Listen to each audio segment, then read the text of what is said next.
Hi, namaste. Thank you for tuning in. As you can see, I'm not alone in this video. I have one of my best friends from my time in Vancouver, one of my all-time favorite people, Jasmine Glows. So hi, Jasmine. Hi, Thank hi, you Sarah. so much. It's so funny, like I'm getting deja vu as I introduce you because way back, I guess 6 or 7 years ago, you used to hold the camera for me when I first started this YouTube channel. And I just Exactly. had the flashback to introducing you once saying, can you flip the camera around? So it's so weird now. Like, Under a no, different name before, right? under different names, that's right. You were Ma Nithya Vibhuti, and I was Ma Nithya Sudevi. And that's probably the best introduction we can give to this interview. Like, we started our journey following both of our ex-guru. Guru is too big of a word for him. He's a fraud, really. But we both started following the one called Nithyananda together, right? So was it 2009 that you found him as well? I actually met him in 2006, but I started intensely attending the satsangs and meditations in 2009, and that's when we met. I Yeah. see. So can you tell us a little bit about that? Like how you first found him in 2006 and what was your first impression? Kind of what pulled you in to follow him Right. sincerely? So one of the volunteers back then at Life Bliss Center here in Vancouver was from my country, and he told me about Swamiji at that time coming from India. And he was giving a free talk, and he said, like just come, and it's going to be very interesting. And he didn't push me; he just invited me, and because I'm open-minded, I went for the talk, and I found it like very appealing because everything he was saying appealed. Like, oh my God, this is the truth. I would never think that to say that, but I experienced like everything that he was saying was quite interesting. But I didn't follow until later.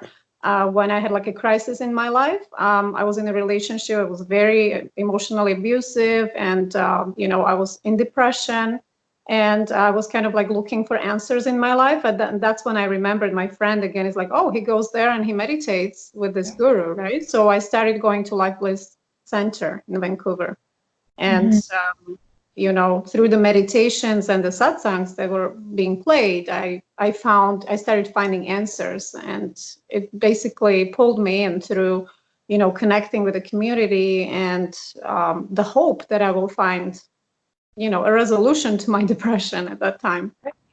Yeah. It's interesting you mentioned that because, over the past year and few months since I've left, I've researched a lot about cults and how they operate and how they suck people in.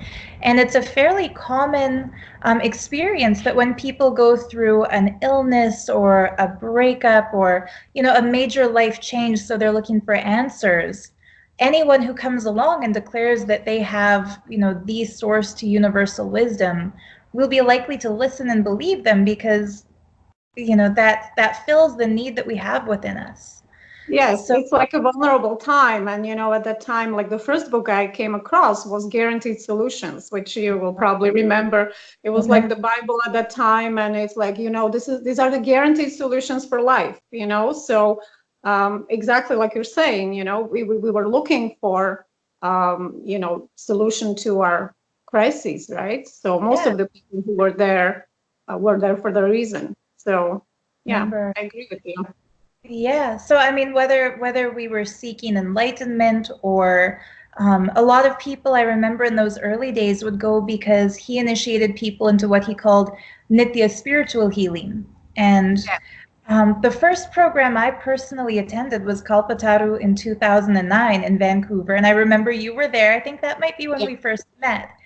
And like there were people who shared with us saying that they used to have cancer or diabetes, fibromyalgia, and they credited healing to Nithyananda. And what's interesting is that since then, I've met people in that organization who have claimed they had miraculous healings from him. But on top of seeing him, they were also going for allopathy, for regular medical treatment. And Right. when that treatment worked, they'd say, it's a miracle. He blessed the doctor, so I was healed. Whereas Mhm. at the time, I was so naive and so spiritually excited that I thought, wow, he just touched this person and the cancer disappeared. I Mhm. didn't in the lines of the person had surgery and had the tumor removed and then said it's a miracle from him. And Right. it's that kind of faulty attribution. I know a lot of us were led into, and I remember there was such a hard sales pressure on all of us at that Kalpataru to get the 8,000 US dollars together to attend that 3-month Life Bliss engineering program, or Correct. 6,000 to attend the Inner Awakening program. So Yeah. can you tell us a bit about like how it worked out for you that you decided to go, and what was it like for you at that first program in India? So, like I said, I started going to the center before the Kalpataru, right? So I was already regular. At that time, we had satsangs 3 times a week, and they consisted of a meditation, which was Nithya Dhyan, that's like 45-minute meditation. And after that, we were playing satsang, which was recorded by Swamiji at that time. And so I was quite already brainwashed into the teachings, right? Because in the center, when you come there, there are people who are welcoming you and they're telling you, oh, wow, you were led here by the guru and the guru found you and you're so lucky. And there you go. Now you're going to find all your answers and the healing. And like everything is attributed to him, right? And in the beginning, when I saw people wearing the malas with his picture and having like stickers on in their wallets, or like the city coordinator had like picture of Swami on the desktop, and then when she closed the computer, there was another like sticker of him, and I'm like, why aren't they celebrating a human being as God? Like I didn't resonate with that, right? But it took me some time to through the constant reminder, oh, Guru is an incarnation of God and he's incarnation of Shiva. And this is like, you're so lucky to meet a living master. This is, everybody heard that before, like a million times, right? So slowly I was being, basically brainwashed into believing that he found me, he is the ultimate, he's a unique incarnation, and we are so blessed to have met him, right? Yeah. So to me, the belief when I went to Kalpataru was that, oh my God, like this is destined to be, so anything he said, and even the sales pitch that was put there at the Kalpataru by many people who were giving kind of testimonials of the IAs, of the inner awakenings that they attended before, everything was just like more of a, confirmation for me that, oh my God, like this is the ultimate program. Like I have to go. Of course, I didn't have the money, but I was so intense in attending that basically I said, okay, I have to go. There's no question. I'm going to go, and I'm going to go for the 3 months because that's even better, to basically Yeah. become enlightened.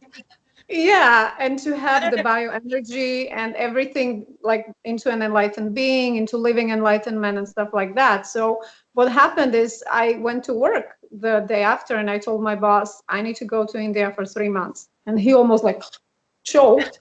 And he says, 3 months? Like how, like how do you think this is gonna happen? Usually in North America, you have 2 weeks off per year, right? And I said, like if you don't let me go, I'm basically quitting. And I was so heavily into just attending no matter what, no consequences, like no logical thinking, no practical thinking.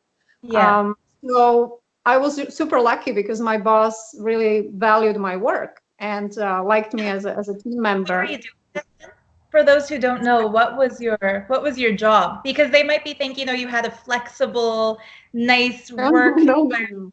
So what were you doing? Basically, yeah, I was a strata manager, so I managed condominiums, and I had a portfolio of, I think at that time was 10 buildings, but it was like large properties in downtown Vancouver. I was a junior manager in the company, but they trusted me so much. They gave me one of the biggest portfolios, and so I had clients I was like assigned to, and nobody else took care of that portfolio but me. It's not like you're passing on clients from a person to a person. You're working with them on a long-term basis, right? So there was no flexibility like, okay, No. you can go and someone else will take over. It's not like a doctor, comes to a patient in the room and then next shift there's another doctor and it's just passed Right. on. It's not like that. Yeah. Well, So you had happened, I basically left, and I was lucky that the boss told me, I'm just going to find someone for 3 months to cover for you, and we hope you will come back. yeah. So I did that, and I came back, but I quit everything after another 6 months because I was just so convinced of leaving my life Right. to Nithyananda. Yeah. And I remember at that time, the inner awakening and the life bliss engineering program, it was like people sometimes look at Nithyananda now and it's a comedy show, it's a joke. It's all about manifesting these third eye powers, and he'll stand with a green screen that shows as if there's a fire burning behind him, and he'll wave his Right. hand, a lightning bolt goes by. It wasn't Yeah. as cheesy back then when we first found him. He seemed a No. lot more humble. It was sincerely about yoga and meditation and Vedic diet, and more about realizing enlightenment than Mhm. doing a third eye magic show.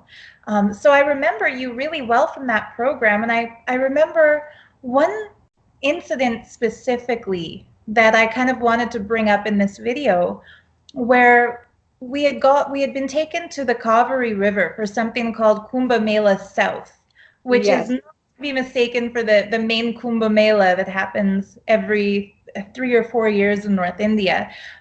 It was like a gathering of all the South Indian sampradayas, It and was a Southern Kumbh Mela, like a small version of exactly like a Kumbh mini Mela. version. And I Yes. remember you and I had a conversation on the bus, because at that point we were both so brainwashed and so excited about Nithyananda that we decided we had to bring him to the world and share him with the world. And we weren't sure how to do that, but I remember you said that you felt a passion to translate his works into Slovakian and share him with people from your home country. But you loved living in Vancouver so much that you couldn't imagine, giving up kind of the Canadian dream life that you had achieved for yourself through hard work, to return back to Slovakia. Um, but at some point, he talked you into it, or what happened there? It was an abrupt shock for me one day. You came to visit me at my workplace and you said, "I'm moving to Slovakia." Yes. So, So what happened basically, if you remember, there was a scandal around Nithyananda in 2010, and it oh, happened just after our LBE, right? And you were in India at the time. I was already in Vancouver, mhm. and he was imprisoned, and all of that. And they created like a big kerfuffle about it when he came back. And when he returned from prison, he basically decided that he needs to rebuild his mission. Now we're thinking about what was happening in his mind. But what Oof. was told to us as disciples was that he is inviting everyone for free for 40 days of living enlightenment process, and he will give us enlightenment. And, it's not a program, it's a process. That's why he's not charging anything. And everyone is welcome. And basically, he opened the doors to the ashram. And, we were so brainwashed that we were like crying because he was in prison and he was such a victim of false accusations that we were told, right, at that time. So that's when I jumped and I left my life in Canada. I decided I have to go and I need to attain enlightenment because I became a genuine seeker of Yeah. highest consciousness. And I remember that my goal was, to achieve self-realization so that I can serve the planet, so that I can, reach my full potential, not for my benefit, but, open up everything that I brought as a divine being into the body and offer it further. And I trusted that this program was for that, and true enough, like we had processes and we had meditations with him, and a lot was happening in the ashram, like kundalini awakenings and all this jumping and stuff like that. The yoga. But besides that, outside of the meditations and the satsangs that he was giving, he made us work. And Yes. all of us started, creating social media accounts. And I personally, because I'm from Slovakia, I started translating things into my language. We opened, with a fellow member who is still now part of the Sangha from my country. We started writing a Slovakian blog. Later on, we had a website, and we, started making videos and transcriptions and translations and e-kalpatarus with people from Yeah. my country, and heavily marketing his services and programs in my Right. country. Everyone who was there was international, right? So the same was happening all over the world. And it's Absolutely. basically free labor, it Yeah. wasn't it wasn't for our enlightenment. It was to rebuild his mission. Yeah. It was. I remember he had told us at that point that the sex scandal, which he claimed it was a morphed video, he didn't own up to the fact that he actually had engaged in a sexual relationship with Ranjita, who is now called Ma Nithyananda Swami and who heads his entire mission.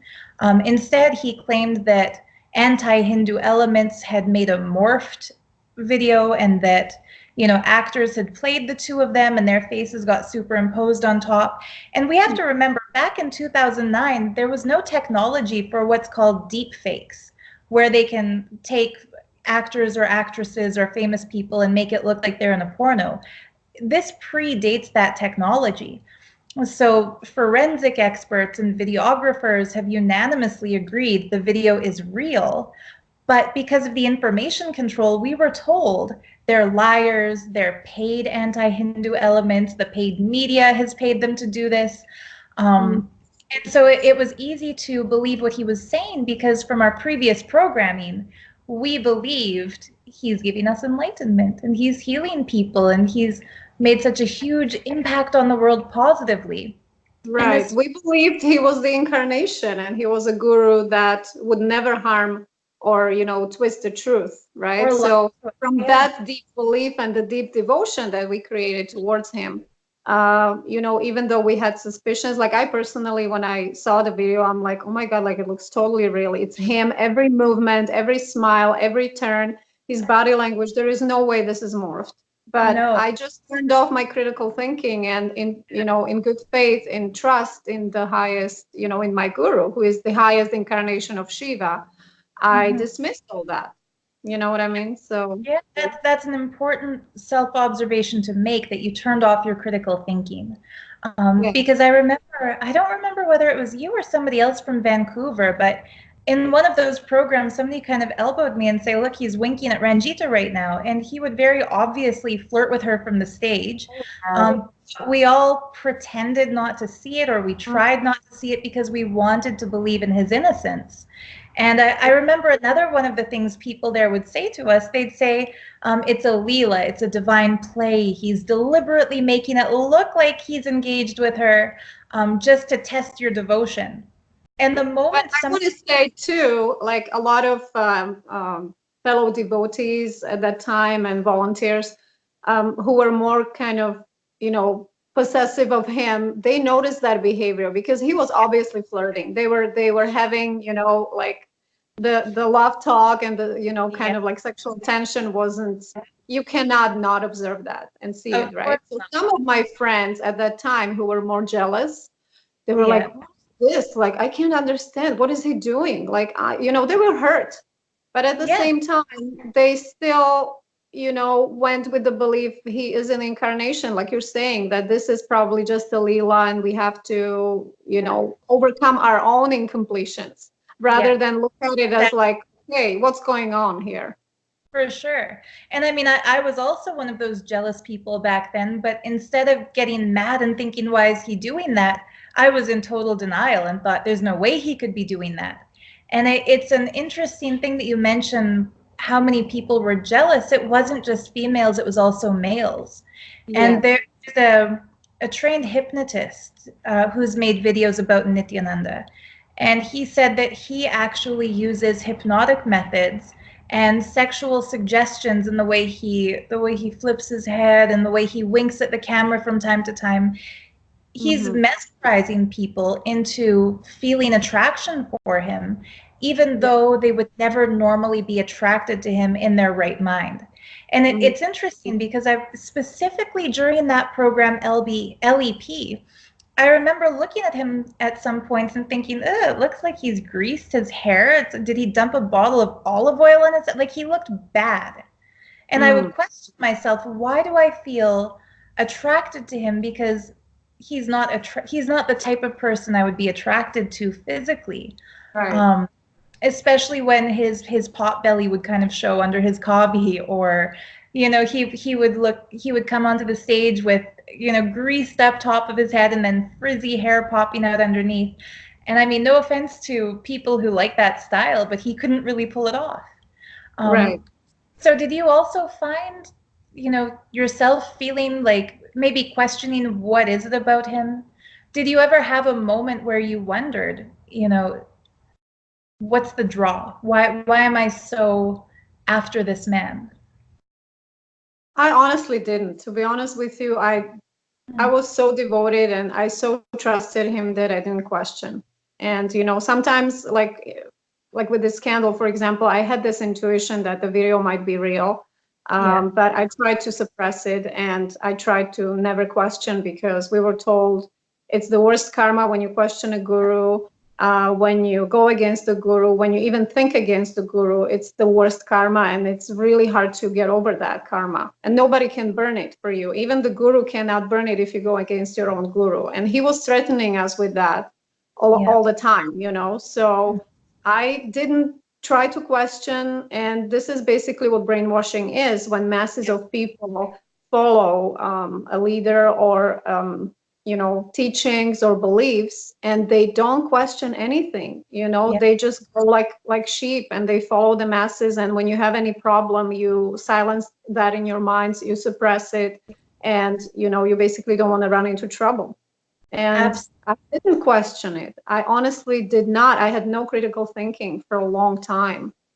So, I'm grateful when you came up with the abuse with children and all of that, because I started putting puzzles together and my critical thinking was like, listen, like so many things are happening that I didn't want to see, but I cannot stop myself from seeing it anymore because it's affecting, hundreds of people and families. And my thinking came back and I'm looking at things more realistically. And I'm really grateful for that, Thank you. And I mean, I feel like I failed those kids in a major way because they came to me for help.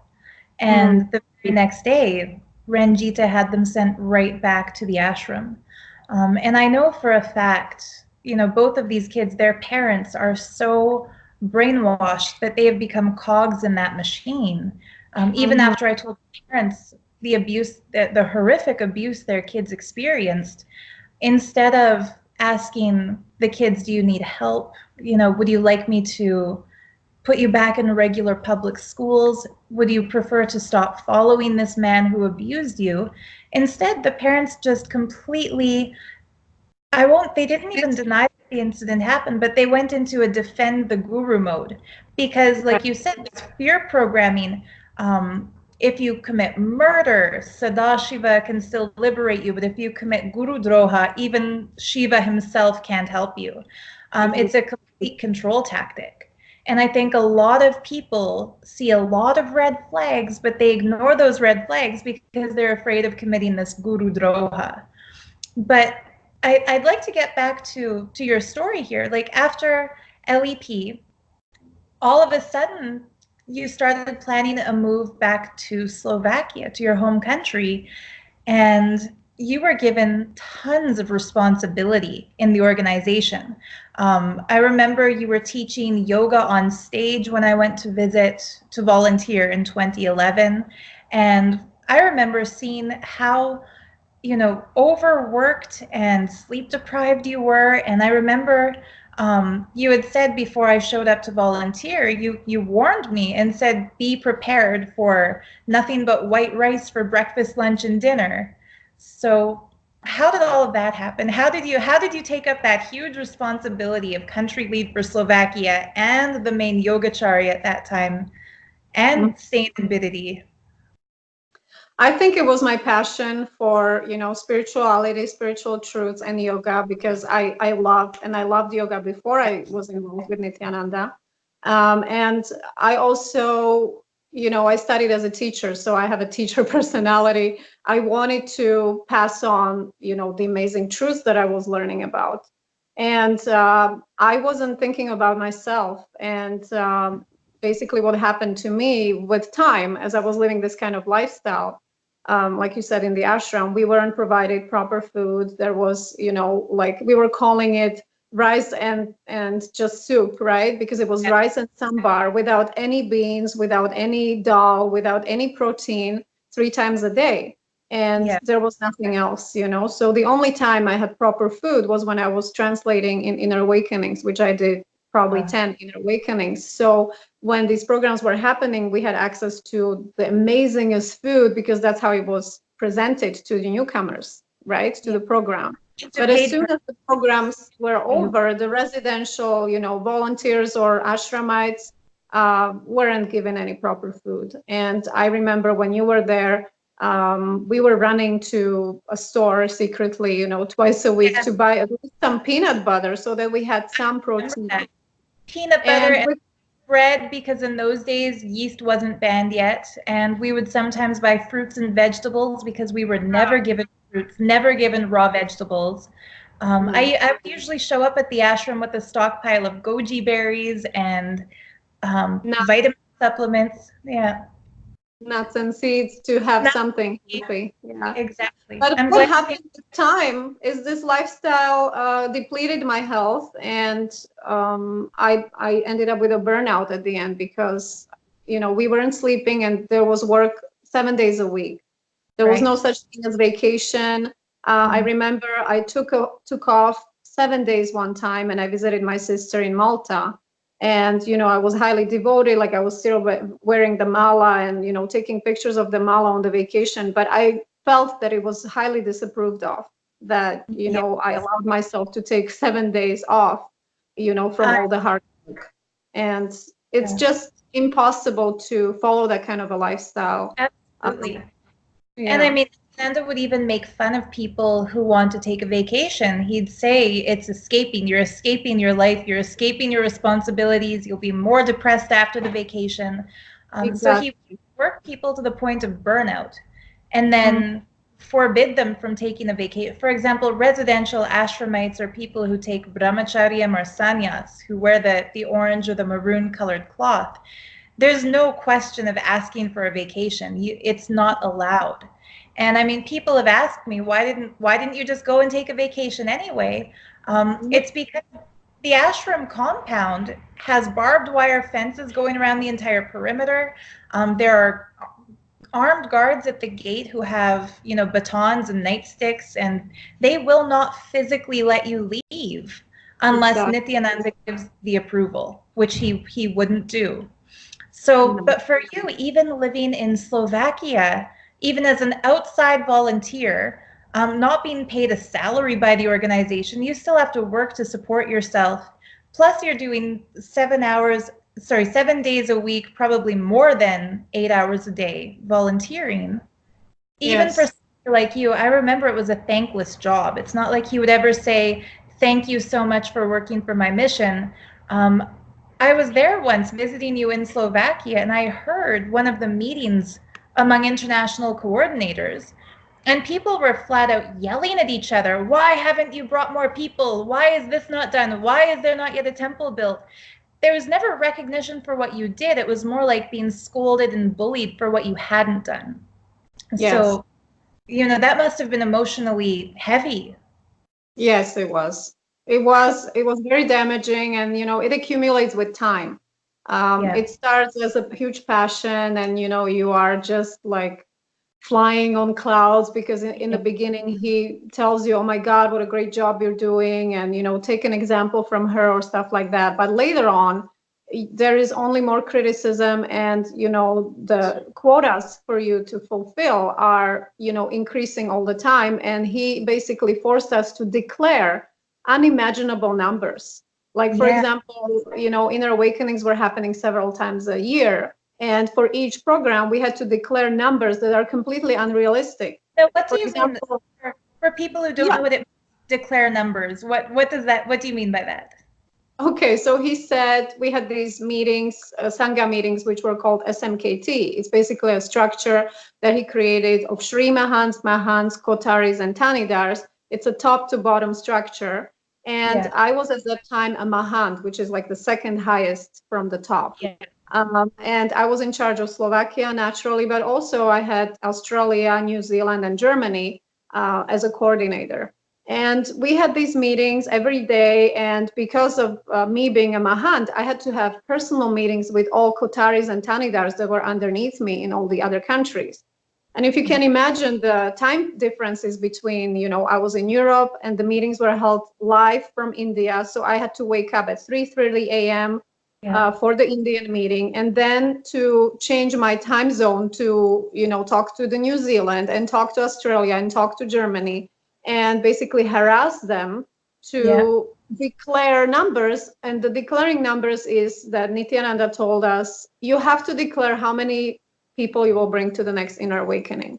And if you said something less than 500, it was offensive. You didn't even dare to declare something less because like for a small country like Slovakia, we're only 5 million people. If I declared less than 500, I would be shouted at.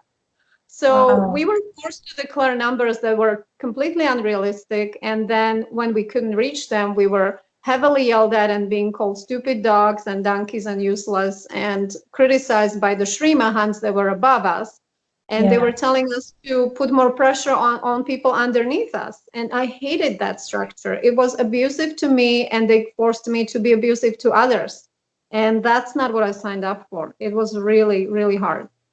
I mean, you signed up at a time when you were dealing with heartbreak and you were looking for these guaranteed solutions, and he claims he's going to give you health, wealth, and spiritual bliss. And instead you're getting pressured to make 500 people pay for what was at that time a $10,000 program. And if you brought less than 500 people, you're called a stupid dog. And you're made to call other people who are beneath you in that hierarchy stupid dogs and pressure them and make them feel guilty. So it's a complete bait and switch. They pull us in saying it's bliss. And then once we're fully brainwashed, they start forcing us to do impossible tasks and shaming us when we can't do the impossible task. Now, I remember there was a program in Varanasi, one inner awakening in Varanasi, that I was so jealous of everyone who went, because at that point in time, I hadn't saved up enough money to go for a second paid program yet. And I think that was in 2014. You were there, so were many other Mahants.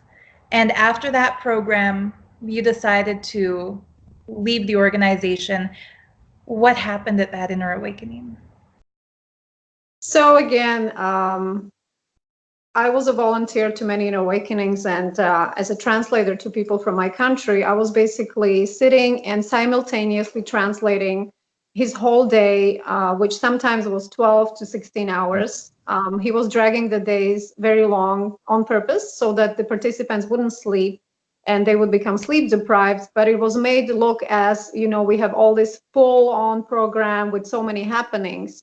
So he would just blabber about stupid stuff like, politics in India and how they're abusing him and his gurukul and, anti-Hinduism elements and all of that, so, which wasn't anything about enlightenment. So many times the program, he would just like blabber on, and I was translating it simultaneously.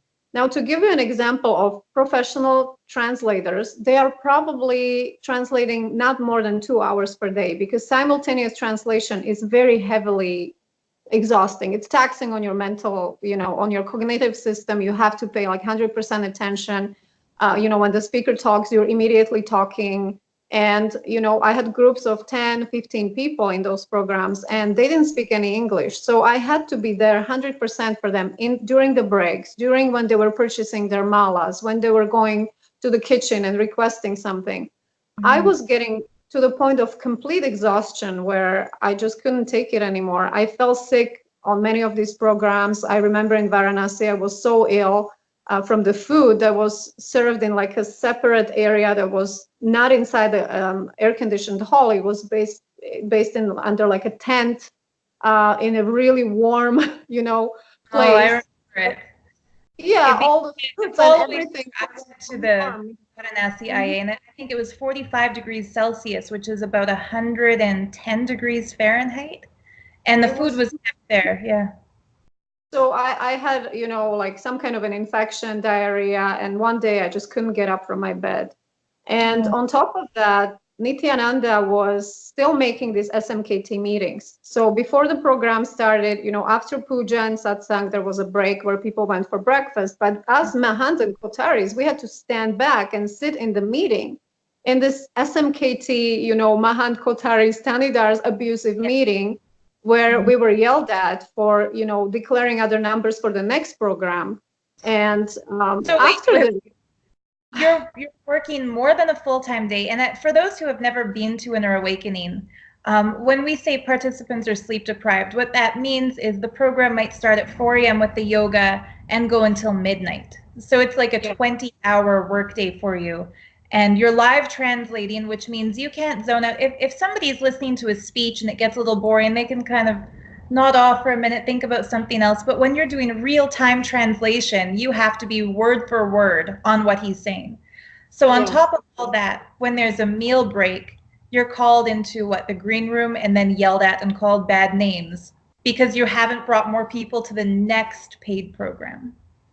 And on top of that, when the program ended at midnight, people.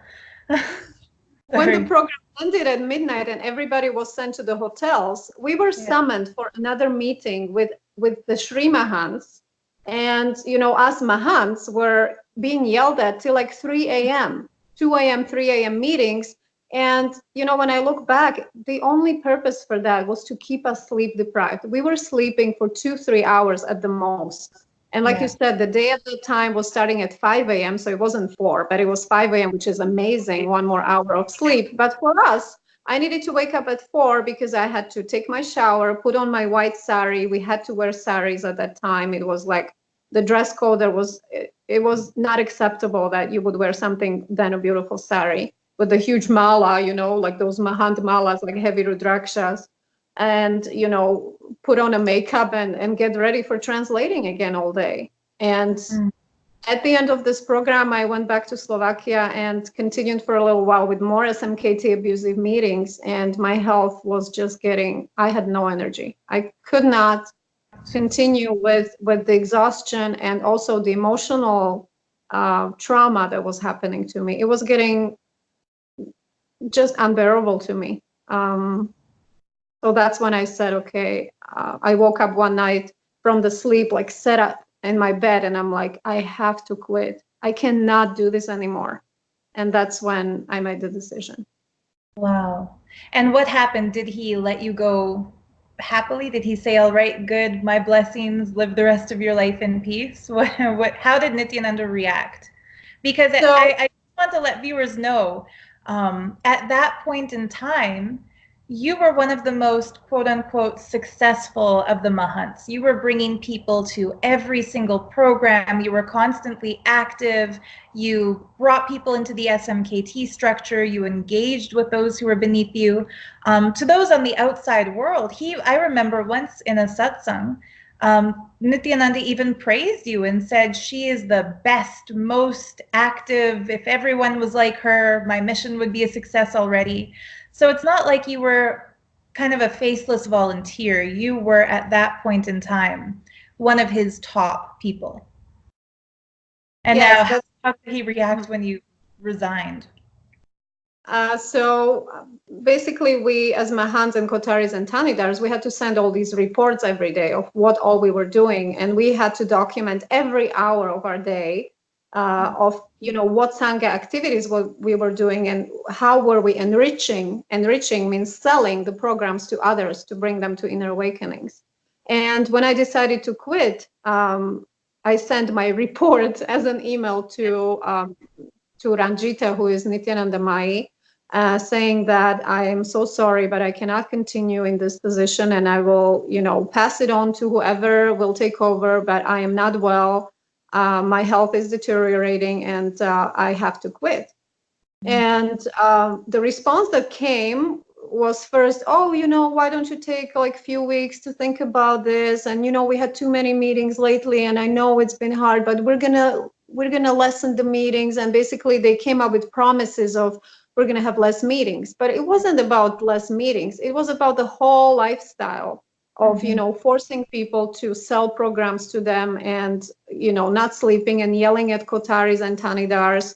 And I said, well, because I loved Swamiji so much, I still didn't think it was his fault. I thought it was just the system. Right. So I thought, okay, let me take some time off. They said, just take a few weeks and don't do anything. Just, relax and, it'll be better. Yeah. But as I continued, like after 2 days, my intuition was just yelling and screaming at me, you cannot go back. There's no possible way that you will go back to this. Right. So I emailed her after 2 days and I said, listen, like I don't need to wait 3 weeks. I already made my mind. I'm leaving. And what happened after, I received a phone call from a Sri Mahant who at that time was Sneha Mai. She's in US, one of the US centers.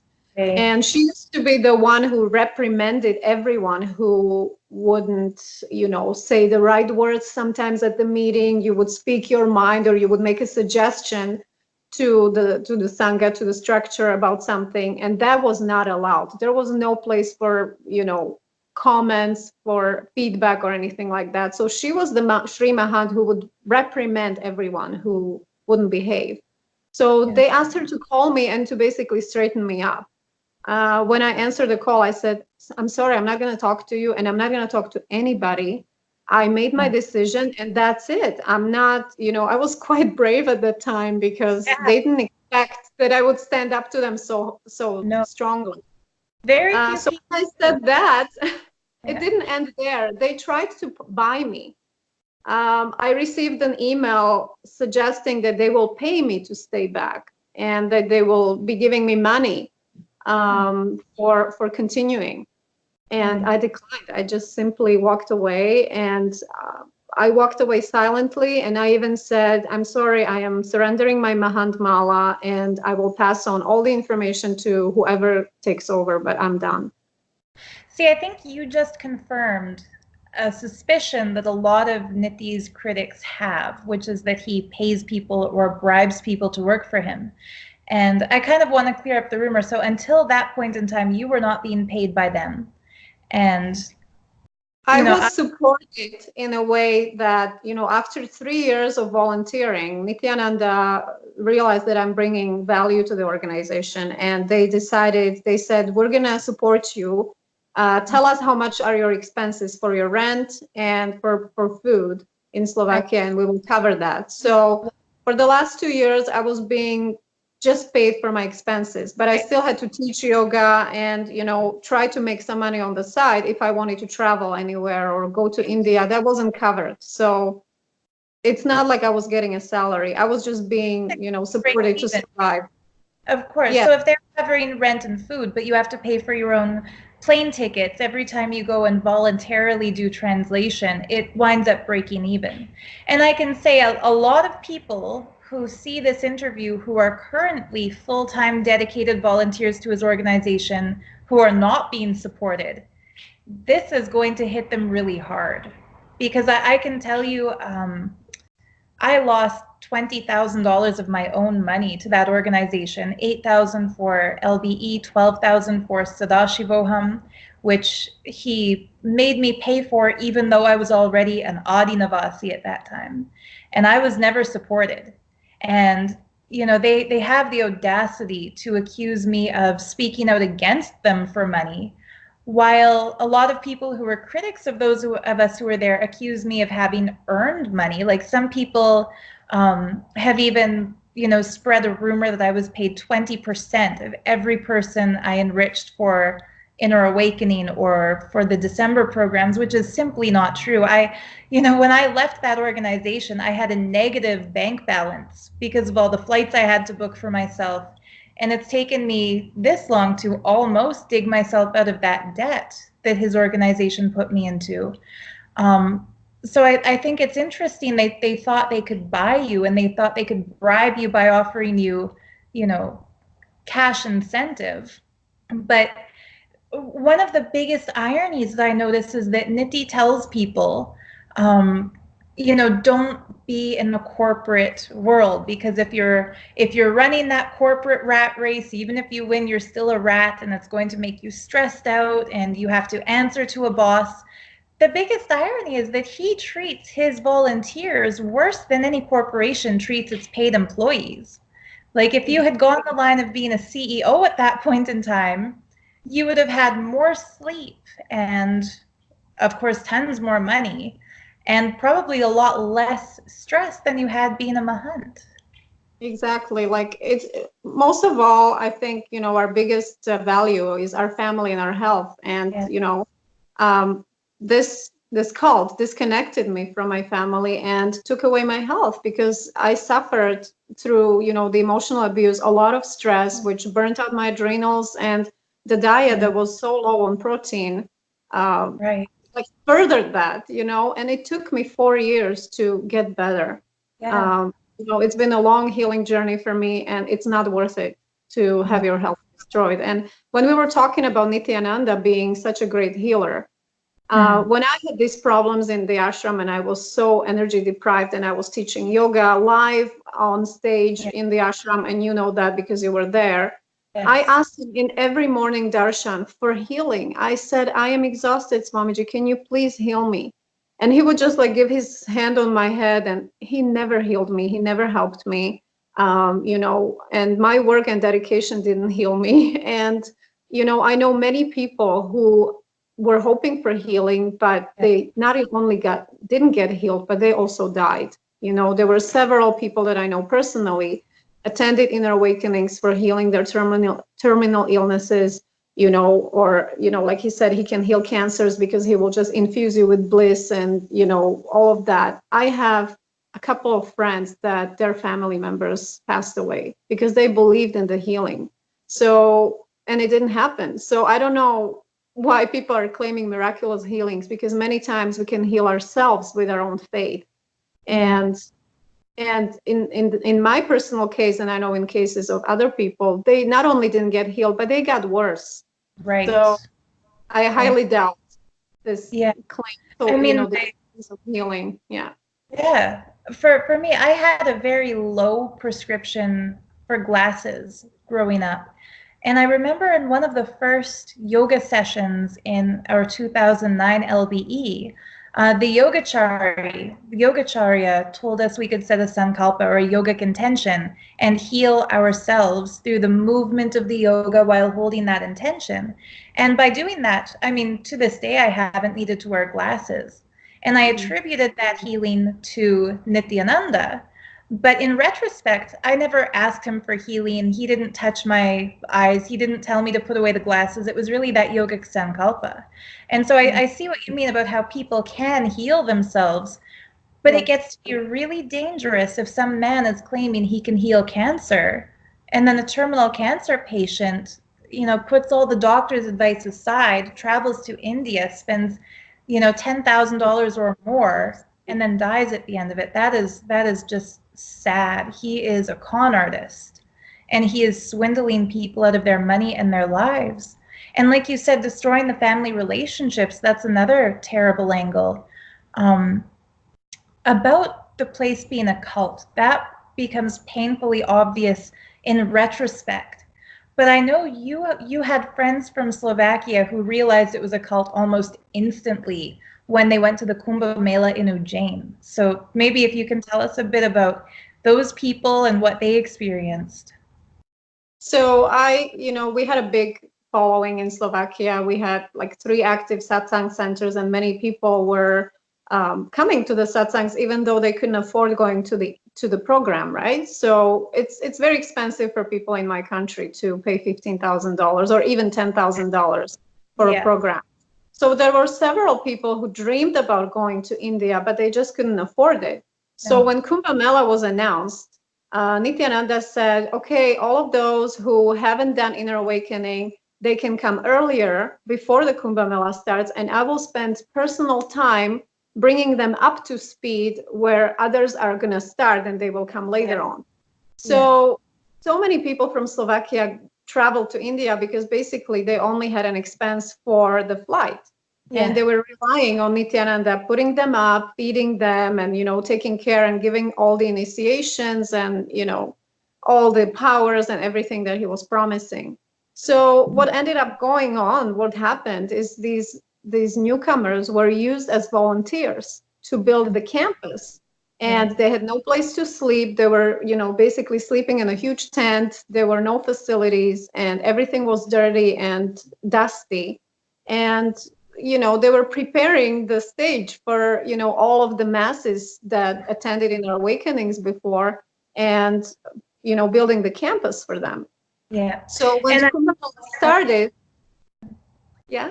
I just wanted to say, like, I was in Kavi at that time as a brahmacharini, and we were all told, the first people who arrive as unpaid volunteers are going to build the campus for the paid participants, or like you said, people who had attended an inner awakening in the past.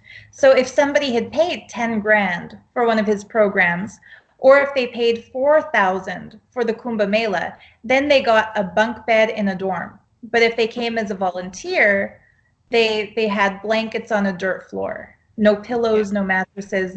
So just to put that into, geez. So how did your friends take it when they found out that they had to do, back-breaking all day, all night manual labor, and that they didn't have a place to stay? And of course, when they sat with Nithyananda, he spent minimum time with them. But when they sat with him, one of the guys that attended Kumbh Mela was an energy healer from my country. And he can see auras, like he has this talent or gift, I would say, that he can see energy, and he really works with the energy and is healing people on that level. And he said he could clearly see that Nithyananda noticed him, that he was scanning him and he could look through him.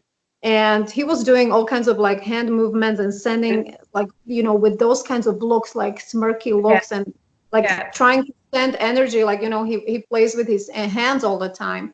And this guy, he could see like he was just sending dark energy, and he was trying to disarm him, and he felt threatened.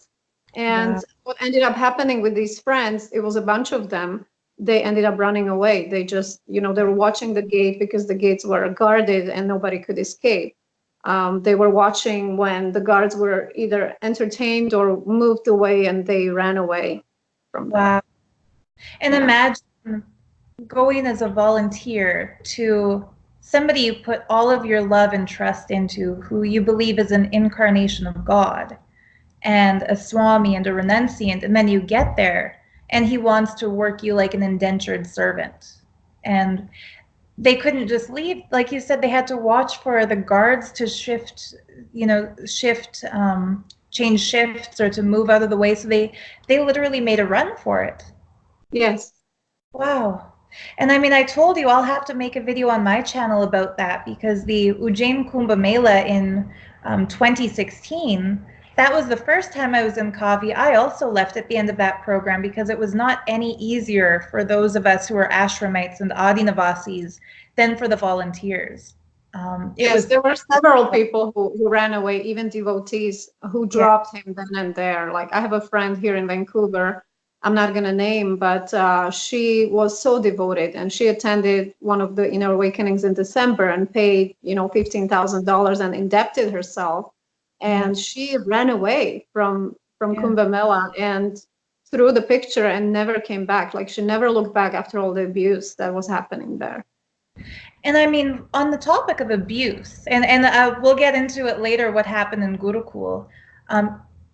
Even before you saw my video talking about how the kids were beaten on December 31st, you once actually saw somebody get beat up in the ashram. Maybe a lot of people are questioning my story because I didn't physically witness it. I heard about it from the kids. But what did you witness? So I was a full-time volunteer, but I was constantly being invited to become an Adinavasi, which is a new term. At that time, it was called the ashramite. So they wanted me to become a residential full-time ashramite and take a kavi. Even Nithyananda himself, he was reading, he gave me an Akashic reading one day, and he supposedly was reading Akashic records through Kala Bhairava energy, and basically he yelled at me that why am I hesitating? He's been waiting for me for so many years, and why am I, not listening to my intuition and the call that I'm supposed to be sannyasi? So, I think they were trying to make me commit like you when you gave up your life and you became an Adinavasi and you became a brahmacharini. So at that point, I was already an internal part of the organization. They were paying for my expenses at home, for the rent and the food. And I was allowed into ashramite meetings. And one of the ashramite meetings I attended, one of the ashramites, he was a Swami, said something that Nithyananda didn't like. And this meeting was just for ashramites. Nithyananda wasn't there. But Nithyananda expressed like displeasure with him saying something. And it wasn't anything big. Like, sometimes we speak something like a suggestion, or, I, for example, wrote an article one time talking about Swami coming to our morning akada, which is morning gym. And they almost killed me over that I disclosed that information, but it was completely innocent, right? And I wanted to promote the life in the ashram. Yeah. So the same thing happened with this ashramite. Yeah. Just to put it into context for the viewers, out of excitement and eagerness to share the lifestyle with people and to encourage people to go, Jasmine said, wow, Swamiji himself was there for a morning akada, which is like a workout / yoga. And so they didn't like that you said that? No, because I disclosed, some details of, exercising with us and stuff like that. So it was completely innocent, but they always blow it out of proportion. So the same happened to this one ashramite. I don't know what exactly he said, but they started brutally beating him. And I mean, like boxing his head and kicking and just punching him everywhere, like the whole body. And whoever wanted to punch, they just punched. And he just like crawled in and he was just holding it. And basically he took it because all of the ashramites were, they're like, this is it. Like, I made a mistake, so I have to pay for it. And, you never stood up for yourself. There was no, like standing up for yourself in the Sangha, because everything was your incompletion. Everything was your problem. It's you doing something bad. And, if you decide to criticize or give any feedback, that's never welcome. So I was shocked when I saw that abuse. Yeah, it is shocking abuse. And I mean, in your case, it wasn't even criticism or feedback. It was just an excitement. And you said, wow, Swamiji himself is coming for our morning exercise. And they felt that you had divulged some kind of secret information that outsiders don't have a right to know. That's just ridiculous. And I mean, there was a time when, Nithyananda gave me the responsibility. He made me the head of social media. And so it was my obligation to ensure that every single Adinavasi posts, get this, 3 YouTube videos a day, 10 Facebook status updates. Everyone had to have 5,000 Facebook friends, join 5,000 groups, like 5,000 pages, and then spam all of those friends, all of those groups, and all of those pages with Nithyananda's satsang.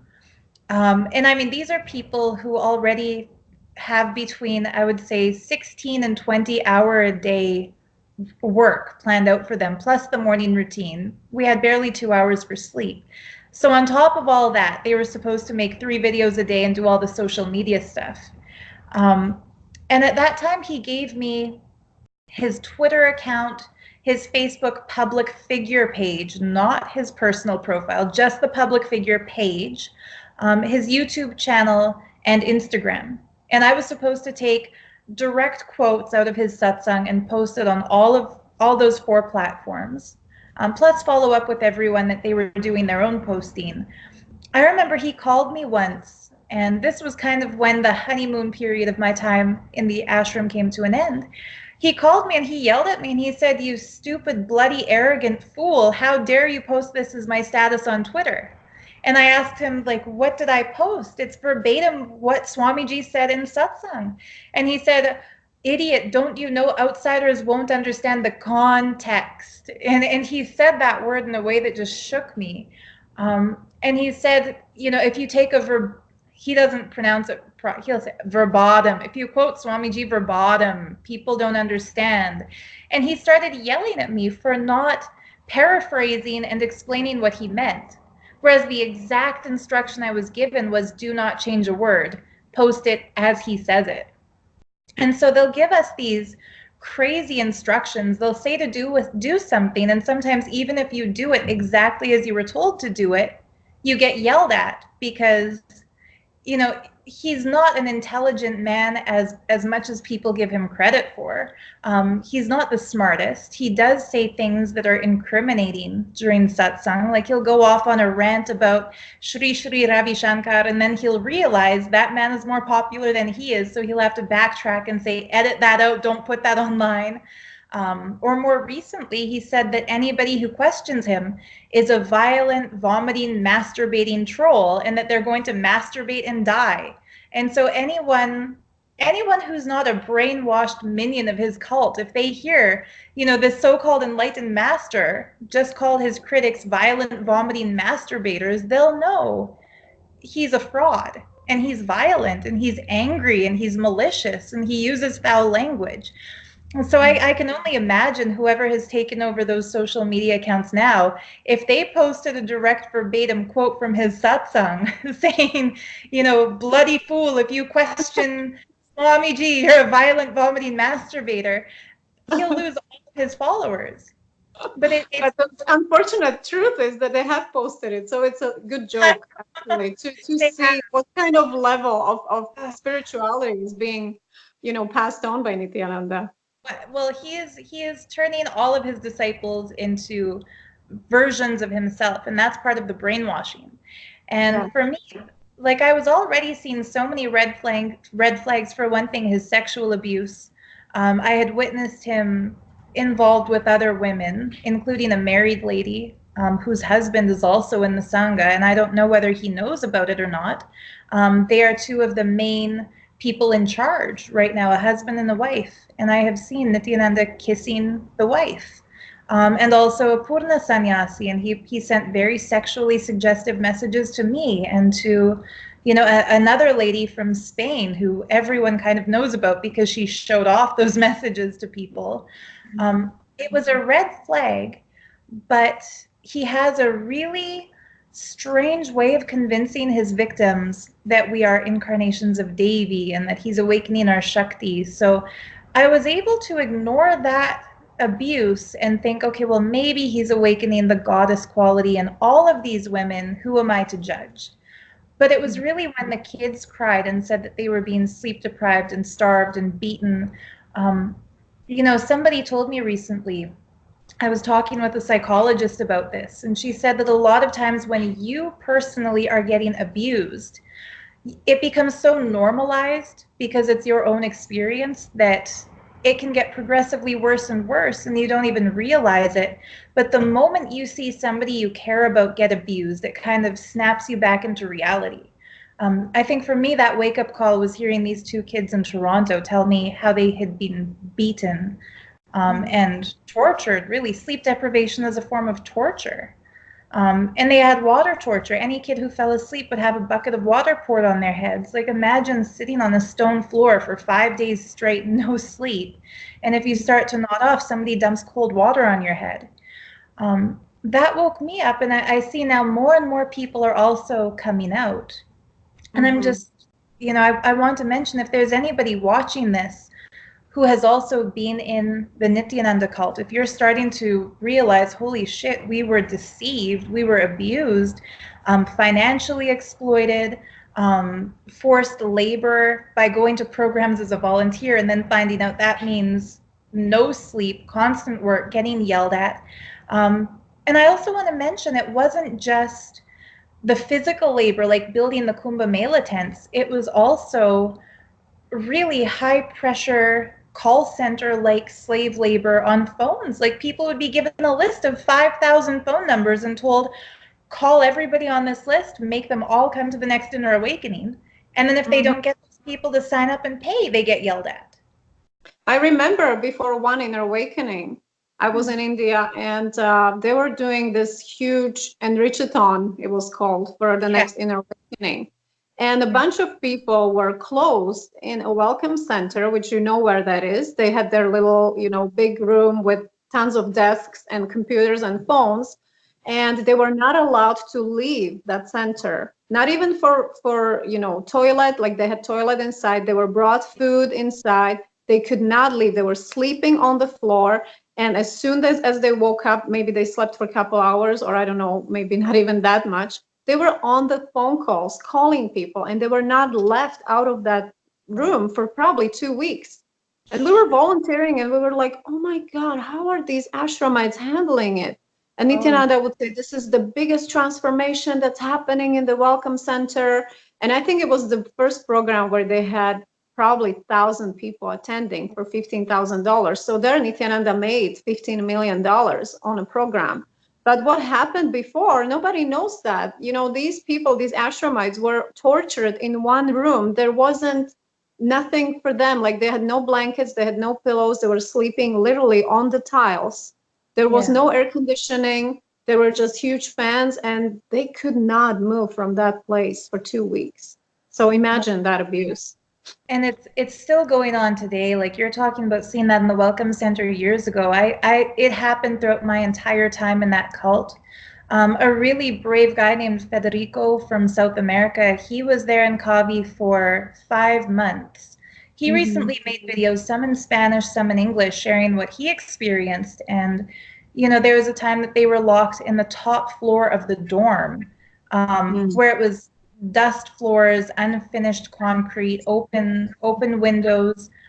They weren't allowed outside in the sunlight for weeks. They couldn't set foot outside of the dorm. They had to just keep making these bloody phone calls and getting yelled at and called bad names. And in the middle of that time, he had a two-way call with Nithyananda, not he himself, but all the ashramites, Adi Navasi meeting.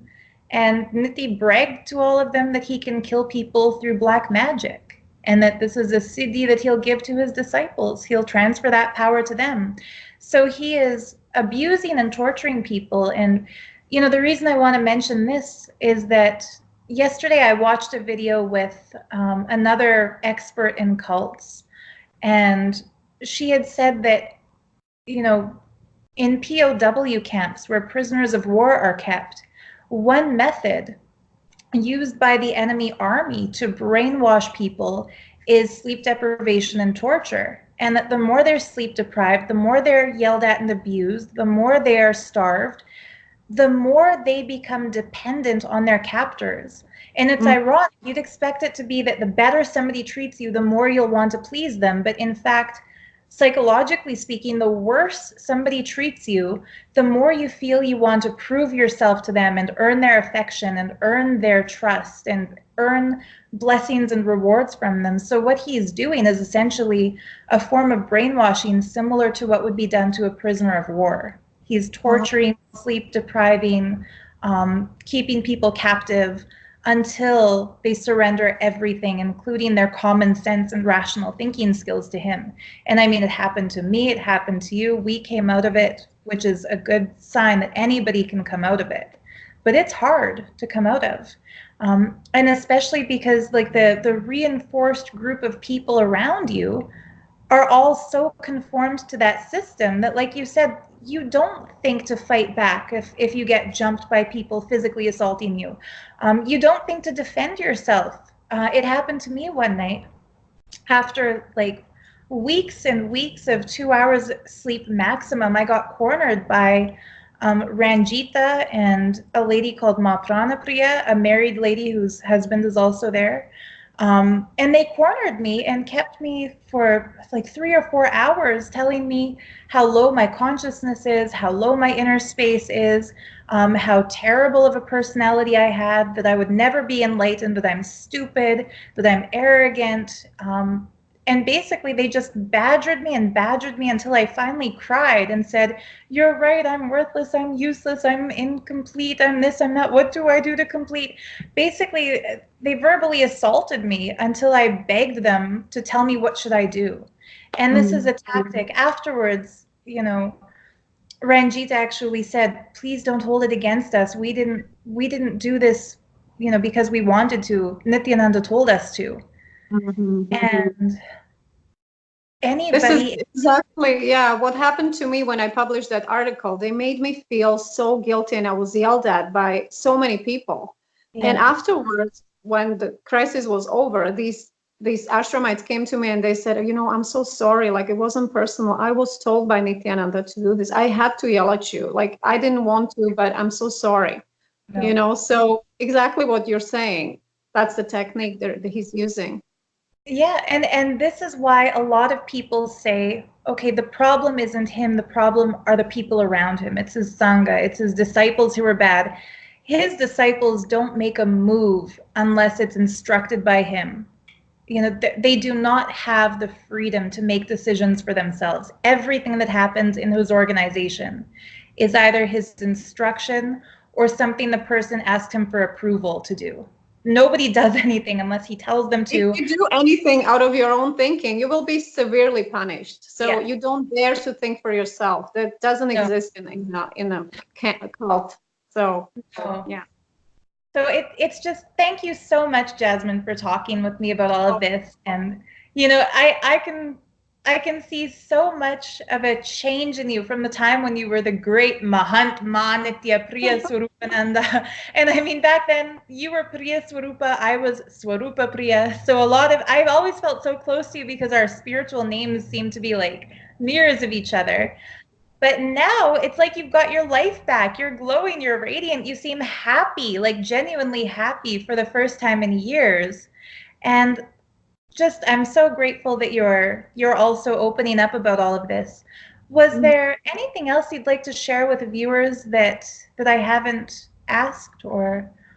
Yes, I would like to say one thing that, when you're new to this mission, so-called mission, it's a cult, everything looks beautiful. And your first experiences are going to be delightful. You're going to love the processes. You're going to love the meditations. You're going to think the teachings are the highest truths, but you will not see the abuse and, the behind the scenes that's happening until you become part of the Sangha. If you become a resident or if you become a sannyasi or you take a kavi, that's when everything starts showing as it is, because the people from the outside are, just presented this beautiful illusion of enlightenment and of this compassionate master and, miraculous powers. And they're trying to buy you with either greed or, promises of enlightenment. But, don't get fooled by that, and just be aware that, when you're sold for these expensive programs, keep your critical thinking and look at everything and listen to your intuition and your gut feelings that are coming up, because we didn't. I personally suppressed it so many times. And, I know of hundreds of people that were indebted, that, they sold things, they sold properties, took on loans, and basically nothing was given back. So keep your critical thinking there and don't get fooled. No, learn from our mistake. And I want to mention, like, the sales tactics have changed since your time there, Jasmine. Since then, people are literally promised that if they make a full payment 4 times or 10 times that price will magically manifest in their bank accounts. So people, like one lady in particular, Aisha Lankar, she commented on a few of my videos saying, I was promised all of this money would reappear in my account. She sold her family farm. She sold her farmhouse. She sold all of the land she was cultivating, sold everything, took herself and 3 of her kids to a $15,000 program. And of course, the money didn't reappear in her bank account. And when she asks, why was I promised this and it hasn't happened, nobody answers her question. So, Yeah, there is no magic happening around Nithyananda. There is no magical appearing of your money. So if you make a big purchase for your vehicle, you have to pay for it. And it's the same for any inner awakening or any program. So don't keep this hope of, something magically appearing, or you're getting magical healings, or you're getting magical, I don't know, new jobs or stuff like that. It's not happening. It's something to get you in, and people get greedy for that. And I would advise you to not listen to those invitations. Exactly. And I mean, even when they try to sell people by saying you'll be able to see through your blindfold and read things, well, that might be a cool thing to be able to do, fun party trick, but is that going to pay off the debt that you took to attend that program? And plus, midbrain activation can be done without any initiation or any darshan. Like it's something being studied by neuroscientists in labs all over the world. You don't need anybody else's touch to remote view or to body scan these kinds of psychic skills. There are other ways and other places where you can learn them that are free. And I also want to clarify, we're not anti-Hindu. I still feel a love and a devotion for Sanatana Dharma. And, the vows that I took, the vow of Satya, truth, Nithyananda does not take it seriously. He instructs people to lie. The reason I'm speaking out is because I do value Satya. And I know you do too. And it's just ironic that Nithya is scamming people in the name of Hinduism. And he's talking a big talk about reviving Sanatana Hindu Dharma. But in fact, he is the biggest anti-Hindu element on the planet right now, because he is using and abusing disciples, claiming to be an avatar of Sadashiva. And in fact, all he's doing is draining people's resources, draining people's energy.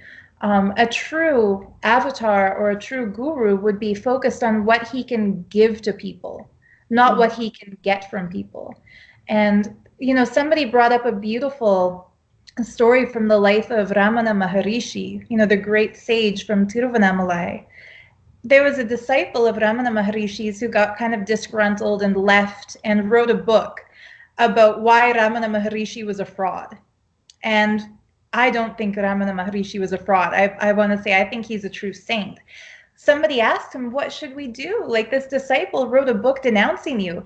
And he said he has the right to his opinion. Just let him sell the book outside of our gate if he wants to. Didn't curse the person, didn't call him an anti-Hindu, didn't call him a violent, vomiting masturbator. He just said, okay, let him sell his book outside the gate. Warn people before they come in. They should see, the full picture. That's how a truly enlightened person would handle feedback. The way Nithya is attacking us, lying about us, he's calling me a racist, he's calling us all kinds of terrible, vicious names that are not true, slandering us. That's not the reaction of an enlightened master, that's the reaction of a narcissist. He's showing that he's actually just a narcissist. And cult leaders, this is typical for cult leaders, because it really shows when you decide to leave the group or the cult, how are they going to treat you? Suddenly the friendships you had are disappearing. People turn against you. They are guided to go against you, to throw dirt at you, to abuse you, to slander you. And this is really showing what kind of enlightened society they live in, what kind of group of enlightened beings this is. If, like you said, the example of Ramana Maharishi, any enlightened master would just say, that's okay. They can believe whatever they believe. We know what our truth is, and we're not going to fight it. There is no point in being violent and angry. But this is not how Nithya is acting. So, it clearly shows that this is, it's a bunch of manipulated, brainwashed people that he's using to, protect his mission.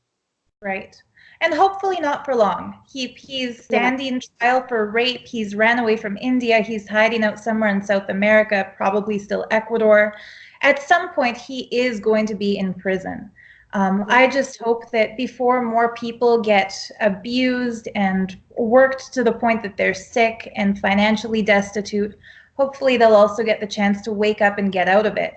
And I mean, anybody thinking of going to his Trinidad program, like, don't waste your money. It is, here's a consumer's watch or a cult watch. Don't waste the money. It's not worth it. You'll just get yelled at, sleep deprived, and, forced into submission and brainwashed. It's a big scam. The program actually doesn't deliver anything. They promise you big powers, but people come and, number one, they don't have any powers. And number two, even if they can blindfold read, what is that going to do to your life? So, don't be greedy for powers, because it doesn't actually lead you to higher consciousness. It doesn't serve your health or your well-being in any way. And it's a complete scam. Yeah. I mean, Patanjali warned everyone in the Yoga Sutras. Patanjali Yoga Sutra warns and cautions people don't chase after yogic powers. Mystical powers, they're a distraction from enlightenment. They are not enlightenment. And so he's trying to divert everyone with a focus on the powers, and meanwhile he's just abusing everybody. So once again, thank you, Jasmine. I don't want to take up more of your time. This has been a longer interview than I thought, but I mean, I could talk to you all night, but I'm just grateful for what you've shared.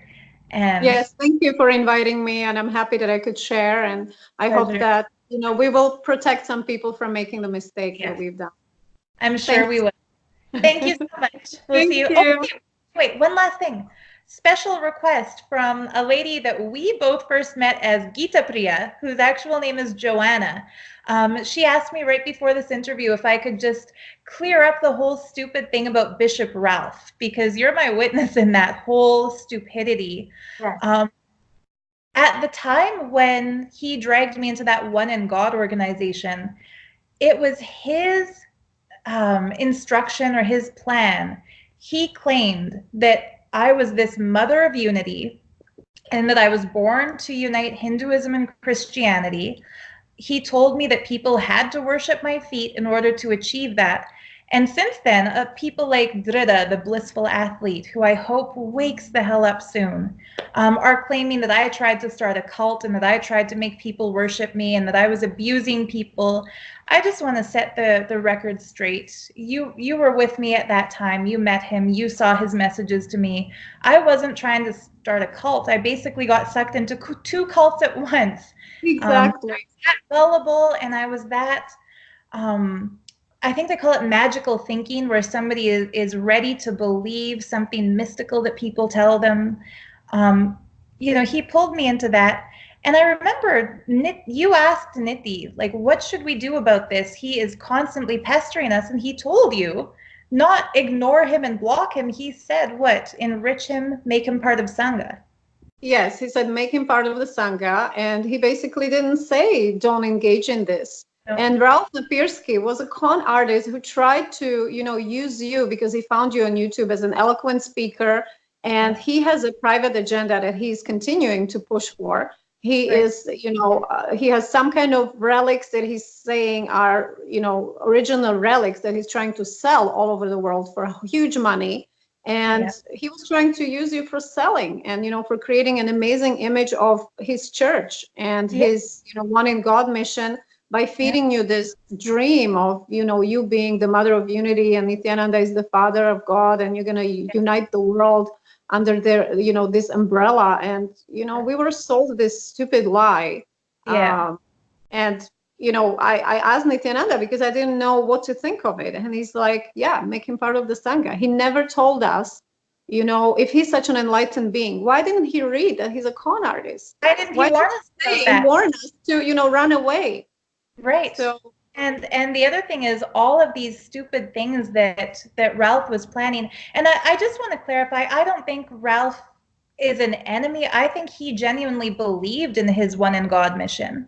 I stayed with his family in Berlin, and they practice what they preach. He holds those relics in a very sacred altar that he made, and he says they were given to him by another bishop. I don't doubt that he believes what he's doing is good, but he was very manipulative in how he got me there, and blatantly lied to me and said that I was this incarnation of the mother and meant to be worshipped and this and that, and he boosted my spiritual ego and convinced me that I had to, be the head for his mission. But when people like Drida say that I tried to start a cult, it's absolutely not true. Ralph started that cult. He recruited me in. He convinced me that I should be the quote-unquote leader, but I didn't make any leadership decisions. It was all done by Ralph and his wife.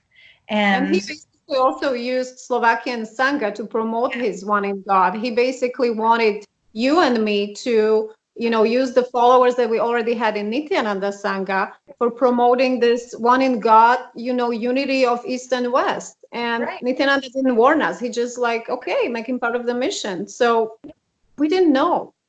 He let that whole mistake happen. And, I kind of snapped out of it and realized on my own, this is not good. I need to get out. And I left in late 2013. I did prayaschita, which means I apologized to everyone in Slovakia for having gone there and introduced them to this Ralph character and put them into that kind of stupidity and put it all behind me. And then I went to the Nithyananda organization and became a brahmacharini.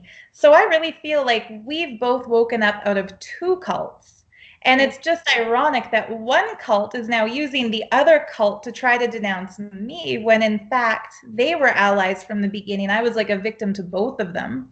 And I don't like to call myself a victim. I do take the responsibility that, yeah, I fell into Ralph's trap because he boosted my ego.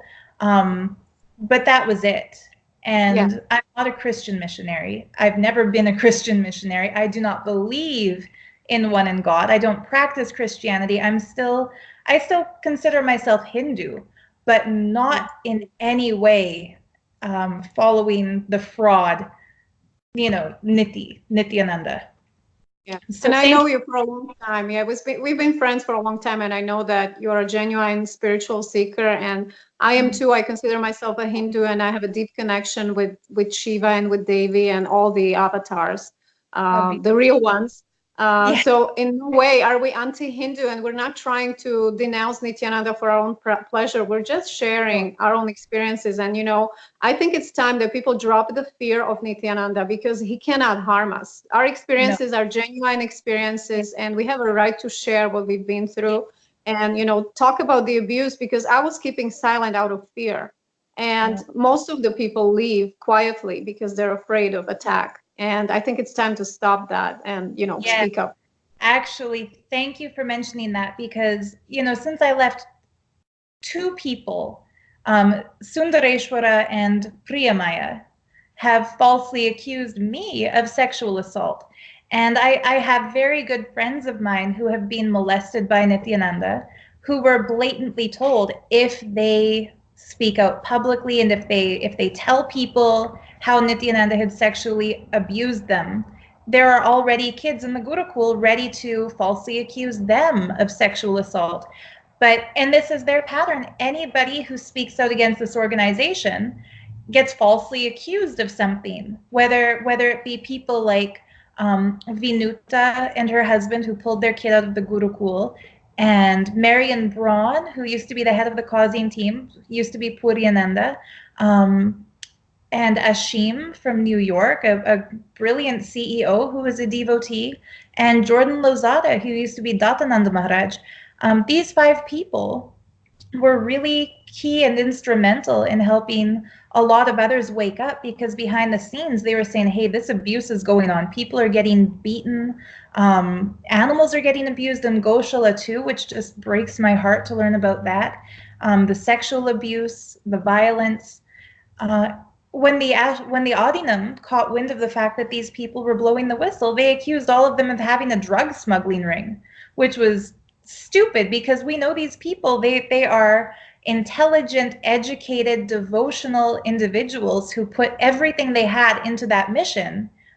And once they woke up, realized it was a cult, said no to the abuse, their thanks for years and years and years of free labor and free volunteering, and the thousands of dollars they spent on programs, what do they get in return is a ridiculous false accusation. So it's definitely a cult. People have been afraid to speak out. But here's the good news. None of those people will ever have criminal charges pressed against them because they're innocent. And I will have criminal charges pressed against me because I'm innocent. And nobody who gets falsely accused by these lying, cheating, ridiculously abusive, slanderous cult members will ever actually face legal repercussions, because those of us blowing the whistle are innocent. We're not anti-Hindu. We're not criminals. We don't have an agenda. We're not making money to speak out like this. It's just out of the goodness of our hearts. We got conned. We got duped. We were abused. Now we just want to warn other people, don't fall into that same trap. So this is my long-winded blah, blah, blah.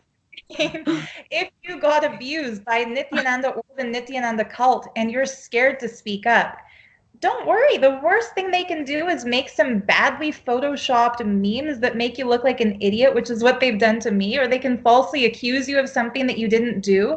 It's okay because maybe like 300 brainwashed people who have lost their minds to Nithyananda will think badly of you. But the rest of the world and possibly potential victims who are on the fence just waiting to hear what you have to say, your words might help snap them out of it. So don't be scared. It's a safe space now to speak out because truth will always prevail. I agree. Thank you so much. So Okay. thank you so much for sharing, and hope to Yeah. talk to you soon again. Hope to talk to you soon. Bye, Jasmine. And Okay, thanks to all of bye. you. Bye. You can leave comments below and we'll probably both be here to answer. Okay, Okay. bye. Bye.